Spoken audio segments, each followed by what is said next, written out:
Israel আর যুক্তরাষ্ট্রের ঘাড়ে একযোগে নামবে শনি। চলছে অপারেশনের প্রস্তুতি। ডোনাল্ড ট্রাম্প আর বেনিয়ামিন নেতানিয়াহুর ঘাড়ে যেন নিঃশ্বাস ফেলছেন আয়াতুল্লাহ আলী খামেনি। ইসরায়েলের বিরুদ্ধে যে কোনো সময় শুরু হতে পারে অপারেশন ট্রু প্রমিস 3। এই অপারেশনের বিষয়ে বদ্ধপরিকর ইরান। যুক্তরাষ্ট্রের জন্য এসেছে নতুন বার্তা। বলা হয়েছে, ইরানের ডক্ট্রিনে হার মানা নেই। ইসরায়েলের গাজা লেবাননে আগ্রাসন প্রসঙ্গে উপদেষ্টা মেজর জেনারেল ইয়াহিয়া রহিম সাফাভি বলেন, অপারেশন ট্রু প্রমিস 3 এখনও শেষ হয়নি। এর মানে দেরি করার পেছনে অবশ্যই যৌক্তিক কারণ আছে। আয়াতুল্লাহ আলী খামেনির বিচক্ষণতার কারণেই এই অপারেশন চালাতে সময় নেওয়া হচ্ছে।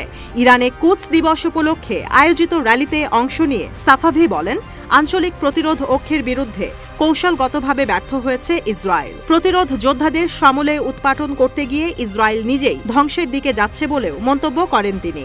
বলেন, ভবিষ্যতে বিশ্বে মুসলিম দেশ হিসেবে প্রতিষ্ঠা হবে ফিলিস্তিন, ইহুদিদের পরাজিত করে।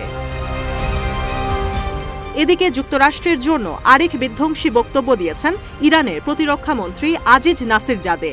তেহরানে রমজানের র্যালিতে অংশ নিয়ে তিনি ঘোষণা দেন, ইরানের ডক্ট্রিনে হার মানার জায়গা নেই। শত্রুপক্ষ যদি বেপরোয়া অ্যাডভেঞ্চার চালাতে থাকে, এমন জবাব পাবে যে পরে দুঃখ করতে হবে। মূলত ইসরায়েলকে সমর্থনের জন্য যুক্তরাষ্ট্রকে উদ্দেশ্য করে এই হুমকি দেন তিনি। ইরান মধ্যপ্রাচ্যে সংহতির বার্তা দেয়, মুসলিম বিশ্বকে আহ্বান জানায় ফিলিস্তিনের পাশে দাঁড়াতে। এই মন্তব্য করেন নাসিরজাদে। এদিকে গাজার পাশাপাশি লেবাননে হামলা চালানো শুরু করেছে ইসরায়েল। যুক্তরাষ্ট্র আর হুথিদের মধ্যে চলছে হামলা পাল্টা হামলা। ইয়েমেনে হামলা করছে মার্কিন বিমান বাহিনী। লোহিত সাগরে মার্কিন রণতরীতে হামলা করছে হুথিরা। এমন অবস্থায় পরমাণু ইস্যুতে ইরানকে চাপ দিচ্ছে যুক্তরাষ্ট্র। ইরানও দিচ্ছে পাল্টা প্রতিক্রিয়া। শুধু চাপ দেয়া নয়, সমুদ্রে যে প্রস্তুতি যুক্তরাষ্ট্র দিচ্ছে তা রীতিমতো আশঙ্কার। ভারত মহাসাগরে যুক্তরাষ্ট্রের বিমান ঘাঁটিতে B-2 বোমারু বিমান আনছে যুক্তরাষ্ট্র। ছোট এই বিমান ঘাঁটিতে নিয়ে আসা এই বোমাগুলোতে 30,000 পাউন্ড বাংকার বাস্টার বোমা থাকে।